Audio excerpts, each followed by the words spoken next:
With results day just around the corner, many students will be apprehensive.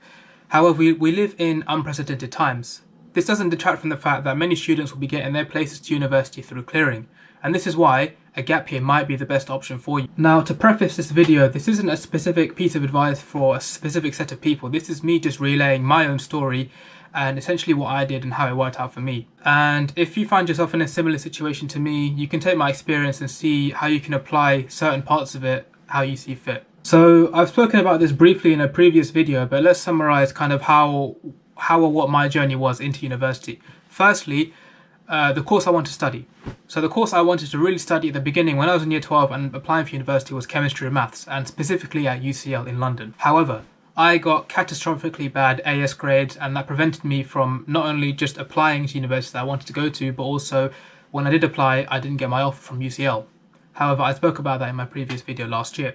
Despite this, I got 4 out of 5 offers. I affirmed Bath for chemistry with a year in industry, and I had work as my insurance for a master's degree in chemistry. In an attempt to save my dignity after catastrophically failing my exams, well, not failing, but doing really badly in my exams, I decided to retake a lot of exams from AS during my A2 year, and this resulted in an even bigger catastrophe. My thinking was if I retook all my AS exams, or a lot of them, I could really bump up my grades, and then if I had gotten really good grades above what I was predicted, I could have then taken a gap year and applied to a university that I wanted to go to. However, the sad reality was I ended up doing a lot worse, and I missed my firm and I missed my insurance, so I ended up getting a place in Southampton for a BSc in chemistry in 2015.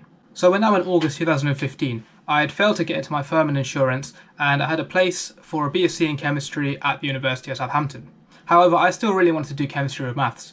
Now, the issue was my AS grades were too low, so I got rejected from UCL for doing chemistry and maths. I also wanted to do natural sciences, which is similar to chemistry and maths, but my AS grades again were too low to apply for those courses. Interestingly enough, the University of Southampton also offered a combined honours course in chemistry with maths, which I didn't initially apply for. However, I couldn't transfer from the BSc to the MChem with math because my math grade was too low. So what I opted to do was basically take a gap year where I'd retake some exams. Now, I'd learned from my mistakes and learned not to retake all of my exams, but essentially what I did is I retook 3 of my math modules to improve my math grades, and I also picked up A2 physics, which I hadn't done before. This meant I was in school part-time and I had a lot more free time to prepare for those exams. So what about that university place? I had the place for BSc chemistry at the University of Southampton. There was a few different options that I could have taken. Firstly, I could have relinquished the offer and got rid of it and declined it, and then applied through UCAS again, going through the whole system, writing a personal statement, getting references, and applying to 5 different options. However, that was a bit long. I didn't want to do that. So this is kind of where the genius of my plan, or not really my genius, but anyway, this is where it kind of set in. What I essentially did is I emailed the admissions department saying, look, I've got an offer for BSc in chemistry, however my math grade is too low for me to transfer between MChem, chemistry and maths, and the BSc in chemistry. So is it possible for me to defer my entry? In other words, I keep the offer, but I just come a year later, and in the meantime, I go back to school and retake some exams. And that was a very simple process. It was literally one email, and all of a sudden, my place is now for 2016. So I just went back to school, negotiated my way back in, and there I was. I was back at college, or sixth form, ready to retake some of my A2 exams, with a place at university already secured. So this is where the finesse kind of comes in. My plan was to basically improve my maths grade so that the following year I could show up to Southampton with better grades, enough grades to get onto the chemistry and maths course, and then as soon as I arrived there in 2016, I would go to the admissions tutor and say, look, I want to transfer from the BSc chemistry to the MChem chemistry with maths. So at the time I got a lot of criticism for this. People didn't understand why I wanted to take an entire year to retake basically 2 subjects, even though I already had a place at university, and a good university at that. But for me, just a BSc in chemistry wasn't enough. I was also interested in maths and physics, and I think I would have got bored just studying chemistry by itself, and I was really interested in maths and physics. I wanted to study those as well. So even though I've got a degree in chemistry, I knew that if I had studied more maths, I could take postgraduate courses in maths, physics, computer science even, and that just happened to be the case. I'm now doing a PhD in machine learning interpretation, which is a lot of theoretical computer science and applications in quantum physics. And that's all off the fact that I did linear algebra in my first year as a part of doing the MChem with maths course. So I'm on a gap year now, I'm retaking A2 maths and I'm doing A2 physics for the first time. Come the following results day, I've done exactly what I set out to do. I improved my maths grade to the point where I can now transfer from the BSc chemistry to the MChem chemistry with maths at the University of Southampton. So I called up admissions and I said, look, I've improved my maths grade. I see that chemistry and maths isn't clearing, can I transfer now? And what they told me is I need to drop my offer and then reapply through clearing to chemistry and maths. Now this is a bit nerve-wracking because this whole year that offer for BSc with chemistry was on my track, but I had to decline it and then reapply. But it was all good. A few hours later, I got my offer and I accepted it for chemistry with maths in Southampton. So I would be showing up to Southampton in 2016, having retaken my A2 maths and now doing a course that I really wanted to do. And I did this all basically just by resitting one subject, take a new subject, and not having to reapply to 5 different universities with a personal statement. So I saved myself a lot of time through doing that. And I guess I was lucky in the sense that the university I had an offer from already was offering a course that I wanted to do in the first place. But I didn't apply there in the first place for whatever reason. I don't know, things just happened to work out for me. So firstly, was the gap year worth it? And for me, totally, it was definitely worth it. Why is it worth it, or why was it worth it? Number one, I got better grades. So in 2015, my grades were an A in chemistry, a C in A2 maths, a C in biology, I had a C in AS physics, and a D in AS further maths. And at the end of it, in 2016, after results day, after some retakes, I had an A in chemistry, I had a B in A2 maths, I had a B in physics, that C in biology from the previous year, and that D in AS further maths went up to a C. So I was happy with those. Not the best grades, but good enough for me to get into the course I wanted to do. And that's the second point. I transferred onto a course I actually wanted to do. The third one is peace of mind. So those 2 years, 2014 and 2015, I had basically 2 years in a row where I just got bad results relative to what I wanted to get.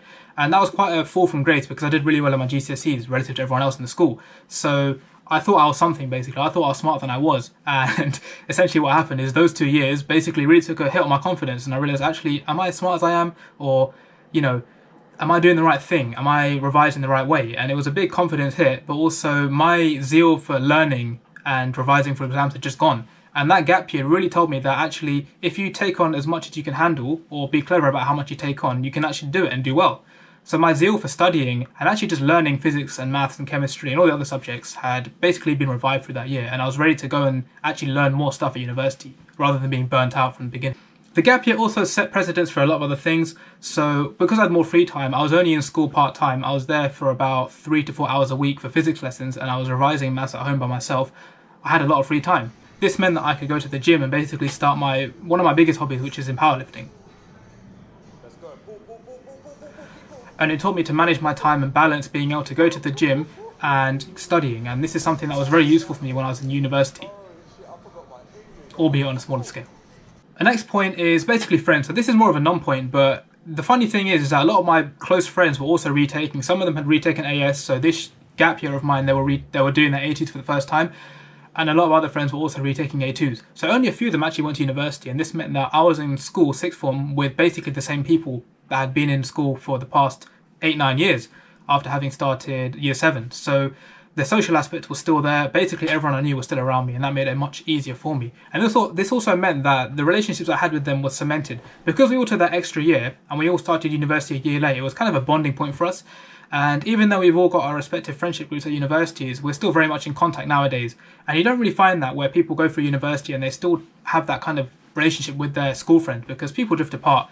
But I feel like that gap year kind of set us together. Like, we've been through so much, and we were kind of the squad that was expected to do so well in their exams, and we're the only ones that actually ended up resitting, which is a funny thing. And I guess there's a whole psychology argument behind that. But the point is that we were there for an extra year, and that basically kept us together. And also the future. My thinking behind the gap year was it's going to open doors for me in the future, and this is exactly what it did, as I explained before with the whole PhD thing. So the funny thing is, I took the entire gap year to basically get the title Chemistry with Maths, that 4-year course. It's an integrated master's, meaning you do 3 years and you go straight onto a master's, and then at the end of it you get an MChem Chemistry with Maths, which includes the BSc. However, the PhD opportunity that I'm now doing came up at the end of my 3rd year, meaning I'd only completed 3 years.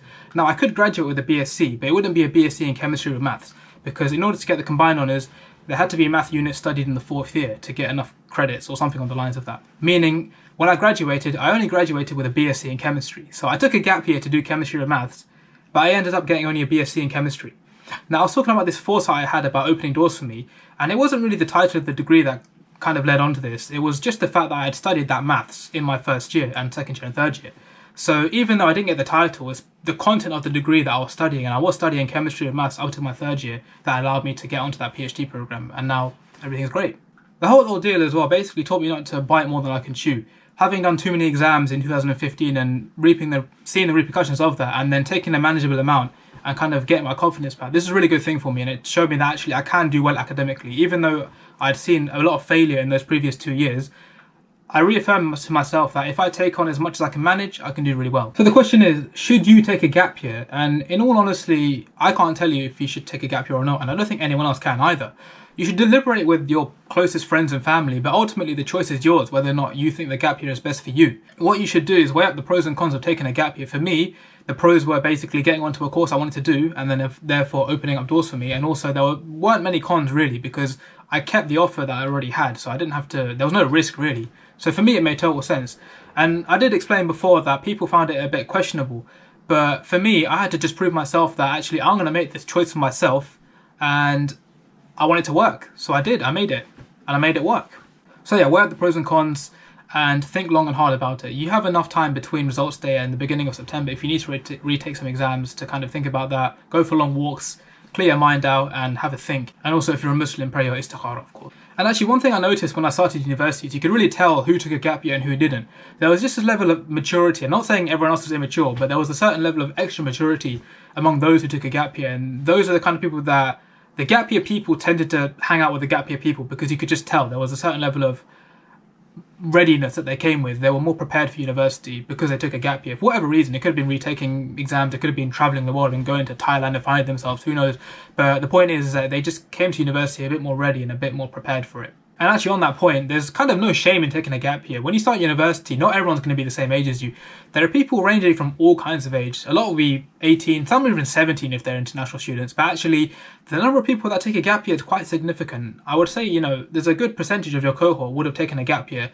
And for retaking exams as well, there's no shame in it. No one really cares what grades you got at A-level when you go to university. You might get asked once, but that's just like a first conversation icebreaker you have with your flatmates. After that, and I can promise you, no one cares what grades you get at A-levels. But yeah, back to the point, basically a lot of people take gap years, so don't feel like it's some shameful thing, like a lot of people are in the same boat as you. So if you have a specific set of plans, going and getting a job, earning some money, getting some experience, or retaking exams, and that gap year is going to facilitate that, then go for it. If you don't have any specific plans and you just kind of want to take things on the wing and just think, I want to take a gap year for the sake of taking a gap year, and you already have a place at university, I would say go to university, because there is so much more things and you'll be so much more productive when you go to university. And those opportunities, those things you might want to start up, going to the gym, starting a sport, learning a language, whatever that is, all of that can be facilitated at university, and you wouldn't be wasting a year away on your own terms, because that's most likely what's going to happen.